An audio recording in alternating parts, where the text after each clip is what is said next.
Yo guys, what is going on? This is Card number 5, and today I have a special gameplay for you guys. Now we are facing Louis Tiant in a Diamond Dynasty friendly game. I played this guy before. He said he has Louis Tiant. I seen him face Chesty's Ghost with him, another World Series player, and I asked him, hey, can I face Tiant in a friendly game? And he said sure. And he was telling me that he's had good success with him so far. So I wanted to, challenge myself and face Tiant, see how good he was. Now, this is on Hall of Fame difficulty, and we're both using our normal teams, nothing crazy. So this is pretty much like an almost, a straight up head-to-head Diamond Dynasty game. We both give it our best effort. And the whole purpose of this friendly was to see how good Tiant was, and I wanted to see it for myself. So again, I thank my opponent for being cooperative and allowing me to do this gameplay. So let's go ahead and get right into it. Now, Ichiro is leading off here. My whole goal against Tiant was to see as many pitches as possible. I did some BP before the game a little bit, just to see what Tiant had to face that knuckler. Against Ichiro, my whole plan was to take some pitches and then just put the ball in play, which I did there and got a cheap, I won't say a cheap hit, but a nice hit with Ichiro to get on base. He stole a second, then I hit a fly ball to center and tagged up from second to third there. So I already have an opportunity to get a 1-0 lead on Tiant. And I believe this is like the best approach you want to take against these knuckleballers. You can usually steal bases pretty well on them, and you can get their pitch count up pretty easily. A-Rod smacks a single up the middle. I believe that was a slider. But yeah, anyways, I tried a few different approaches. My whole goal was to be patient. Every now and then I'd be looking fastball, but I was pretty much just reacting and looking knuckler and just trying to rack that pitch count up, because I knew if I got Tiant tired in the 4th or 5th, he wasn't going to be able to go deep in the game, and he wouldn't be a threat to shut me out or anything like that, and I'd get to the bullpen. Usually that's when I do my damage. So anyways, we're still seeing a lot of pitches here in the first with Jim Edmonds. He throws a nice fastball on the inner half. Like I said, I wasn't always looking fastball. I kind of had a late bat at times, so it's kind of weird. I kind of had to make that adjustment to respect the fastball, but he threw it enough to make me respect it. But this next pitch, he throws a knuckler. I tried to stay with it, and I tracked it just well enough, and kept my PC on it to hit a 2-run bomb with Edmonds. So we go up 3-0 already. That was actually a pretty good knuckleball, but I just stayed on it. And here he tried to challenge me with a fastball on the inner half, and I was sitting on it. Like I said, I would occasionally be looking for a first pitch fastball, and I would sit on it. And for the most part, I hit it pretty well when I was sitting on it. So we go up 4-0, still the first inning. We have Will Clark up. And I was almost taking 2 strikes with each batter, and then I would just try to go opposite field, or try to stay on the ball as much as possible, keep the hands back, keep the weight back, and try to either go up the middle or opposite field.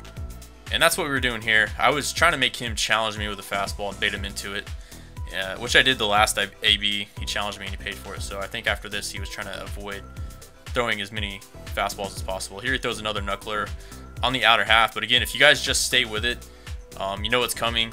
Just stay with it, try to get on top of it, and Will Clark hit a nice single up the middle.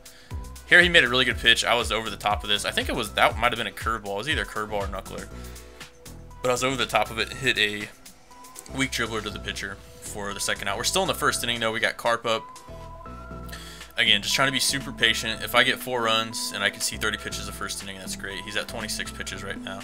Throws another knuckler. We'll go ahead and take that. And that's really my biggest tip to you guys if you face a knuckler. You have to be patient. While you're being patient, taking pitches, make sure you practice tracking the knuckle ball with your PCI. So get some good practice in. For whatever reason, he had a second baseman playing up the middle, and Carpenter got a pretty cheap hit here. But you put the ball in play, anything can happen. I had a lot of hits like that this game, so I'm not sure what his defense was doing. Ichiro came up, about got another single up the middle, but a second baseman made a good play there. Got the force out at second. So we go up 5-0 in the first inning. I'll show you guys a little bit of my pitching here. Pitching Timmy. Carpenter makes a nice sliding backhand for the out there. Yeah, I was pitching Timmy this game. I'm not going to show you too many highlights there, because I mainly want to focus on facing Louis Tiant this game. But we get out of the first, allowing no runs. And again, my approach is still the same. I've seen 40 pitches the first inning. My goal is to see another 20 more. I want this guy out of here by the 5th inning. So super patient. Even though we have a lead, I can start being aggressive here, but I think you guys are doing yourself a disservice if you do that, because if you start being aggressive, letting that pitcher get on a roll, and he goes 6 or 7 innings, he's a good hitter.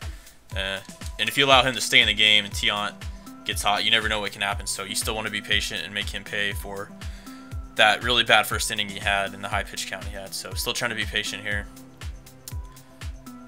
And he throws another knuckler. That was a curveball. See, the thing is, you have to mix in the curveball and slider to offset that knuckler, because if you just start setting knuckleball, it's really easy to pick up.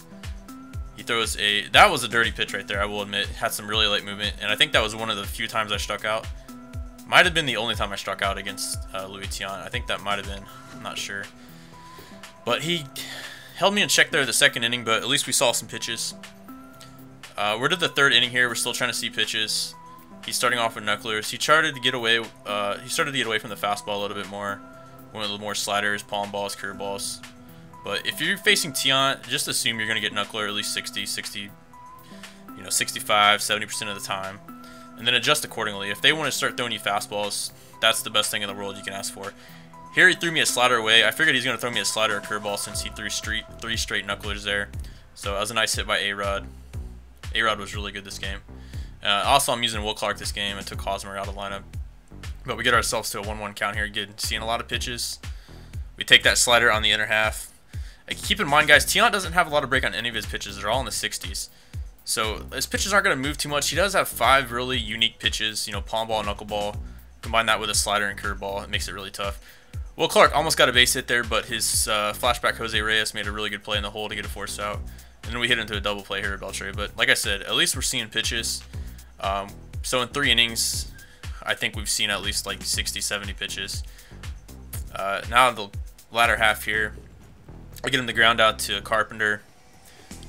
I don't think he scored yet. No, he scored 1 run, so it's 5-1. Timmy's doing a pretty good job against him. He's a really good hitter, really patient hitter. There, I just challenged him with a fastball in the inner half. He's looking, get a strikeout there. And next his created guy comes up, and I'm gonna go ahead and throw a 2-seamer underneath the zone here to try to get a ground out. Timmy has a really good 2-seamer. It's really slow. It's almost like another changeup. Get the easy ground out to Carp, and it's still 5-1. But a lot of time left in this game, and you know, I wanted to play the whole game out. Just, you know, it was a good test against a good opponent, but of course the main reason was to face Tiant. But we did play the whole game out. Anyways, going to the 4th inning. I can't even read what that says. I don't know if that says. I think that says 60 pitches. So it's through 3 innings we got him through 60 pitches, seeing about 20 pitches per inning. That's pretty good, but I feel like we still need to keep grinding away, grinding ABs against Tiant. And like I said, that's my biggest tip. If you guys face a Dickey or a Necro or Steven Wright, be patient. A lot of these knucklers don't have a ton of stamina. They're not good at holding runners. It's like once you get guys on base, it's so easy to steal. There he throws a knuckleball away. Again, we're just being patient. Leading off the inning here with Carpenter, 2-1 count. Throws me a slider there. That was a really good pitch. I mean, I could tell he was trying to mix in his pitch as best as he can. So I give him props for that. And it was challenging nonetheless, even though we already got 5 runs. Here he throws a nice knuckler. I was a little bit under it, a little bit late. But like I said, you'd have to practice on your small movements with the PCI because they can get you every now and then. Here we foul off a slider. So 2-2 count. We're still battling. This is a good AB in my opinion. Comes back with a palm ball. That palm ball is not very good at all. It's kind of like a flat changeup. And Carpenter doubles into the gap to lead off the inning. So great AB by Carpenter. All right, couple batters later, we're 3-2 count. There's 1 out. This is Ichiro. Ichiro hits a line drive to shortstop. So again, another good AB that could have went over shortstop head and scored another run, but he did catch it. And here we have my created guy up. I was kind of aggressive in this count, but we saw a few pitches. So again, we didn't score that inning, but we did see some pitches. Still 5-1, going in the 5th now. We get a 3-1 count on Louis. He throws a fastball. He challenged me there. I wasn't looking for it again. I was just trying to get him out this inning. Like, my goal was for Tiant to be out of this inning, or to be gone out of this game this inning. A-Rod rips a single to right field. That was a good AB by A-Rod. I think he saw 7 pitches. Next batter, Cespedes, comes up. Again, I'm still trying to be patient. He's at 91 pitches. So I know one big hit will end it. Throws a really good slider there on the inner half. So at this point, 1-1, I'm going to be a little aggressive here. Look for something on the middle half. Throws me another slider though, and yeah. You got to be careful. That slider doesn't slide very much, and it's only, I think, only 82, 83 miles an hour. Pretty easy to react if you're looking for it. Even if you're not looking for it, I mean, like I said, it's easy to react to. But you have to throw pitches like that to make people respect the knuckleball, but I was just setting on it. I do want to try Tiant out, guys. I think he could be a good pitcher. I just think I had his number this game. Here we're setting a fastball. We're super early, so I showed him my early bat there, and I figured he was going to throw me a curveball or a knuckleball here, so I wait back. He throws me one like pretty much down the middle, and I just wait back and go oppo with Clark. So that pretty much was the nail in the coffin for Tiant. He gave up 7 runs, or my bad, 8 runs in 4 1/3 innings. Not too great. I think he had 1 strikeout. I don't know how many walks he had, but I was putting the ball in play. We fast forward here. I already have 22 hits. He had a lot of hits as well. It's 14-5. But again, this is a friendly, so I just want to show you guys this final inning. We do friendly at the end, but I'll use this last sequence to kind of talk about Tiant in a nutshell. I don't think he's a top 5 pitcher on the game. I think he's a really he's a niche, guys. That's what he is. He's basically another knuckleballer. Just because he throws a fastball, you know, a slider, palm ball, doesn't make him any better than Niekro or Dickey, in my opinion. I still feel like Dickey and Niekro are better knuckleballers because they can just lean on the knuckleball and just that pitch can just carry them throughout games. They have, like for instance, Dickey's knuckleball is a lot harder and it has a lot more break. Same for Niekro's. Niekro's knuckleball is a little bit slower. But again, it has. I think they both have 90+ break on their knuckleball. They're different pitchers, but I believe those are true knuckleballers. I believe guys like, you know, Stephen Wright, he can be okay. And the guys like Gamboa, I think, are just awful with the per 9s. And that's another thing that's about Louis Tiant. He has really bad. I shouldn't say bad, but he has really mediocre per 9s.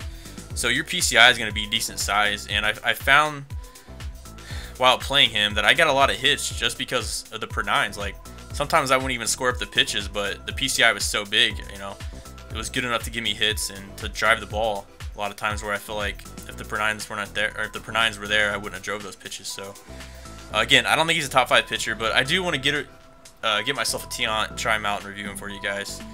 So, anyways, coming down to the end of the game here, we got Jansen in, trying to end the game here. But yeah, if you guys want to see me play any more players like this or face any more players, let me know. I hope you guys enjoyed this gameplay. I thought it was really cool. Again, thanks to Joey for letting me play him. And make sure to like and subscribe if you guys like this video. Anyways, thanks for watching, guys. This is Cardinal Bird 5 signing out. Peace.